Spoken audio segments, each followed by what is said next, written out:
Now we're going to talk about consonant alternations in Turkish. Consonant alternation is the process where the consonant at the end of a Turkish noun or adjective transforms into a different consonant when you add a suffix or ending that starts with a vowel. Let's look at an example. So, cevap, the Turkish word for answer.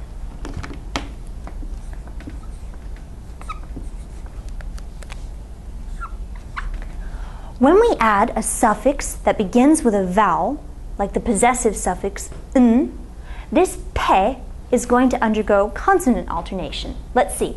So let's say we want to say your answer. Cevap will become cevabın.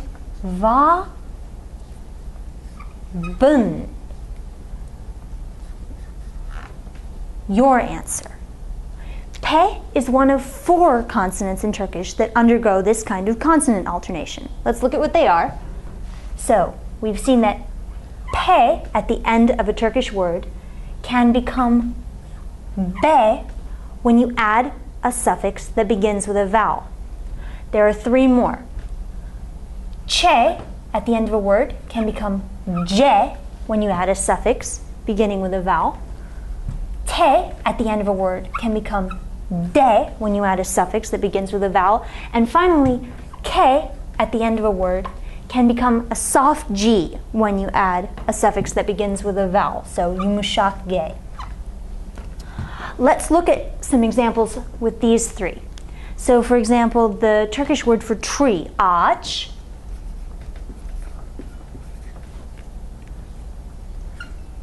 ends with a che. But if we want to say your tree, so we're adding this possessive suffix that starts with a vowel, ağaç becomes ağacın, your tree. And if we want to say the Turkish word for hope, umut, that te is going to undergo consonant alternation with de when we add a suffix that begins with a vowel. So umut becomes umudun, your hope. And with our final case of consonant alternation, if you want to say the Turkish word for child, çocuk, and then want to add the possessive suffix for your child, çocuk becomes çocuğun.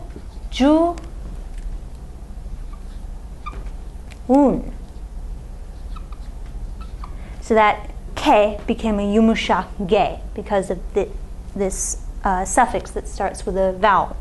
Now, every word in Turkish that ends with a pe, a che, a te, or a k does not undergo consonant alternation, but many of them do.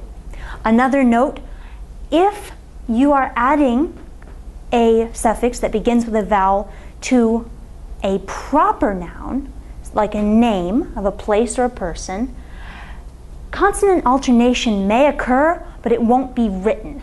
Let's look at an example. Take the Turkish name Mehmet.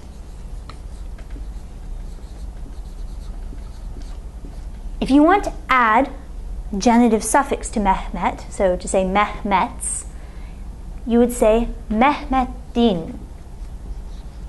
Now notice, this te is still written as a te, but it's pronounced as a de, Mehmedin, even though it doesn't change in writing.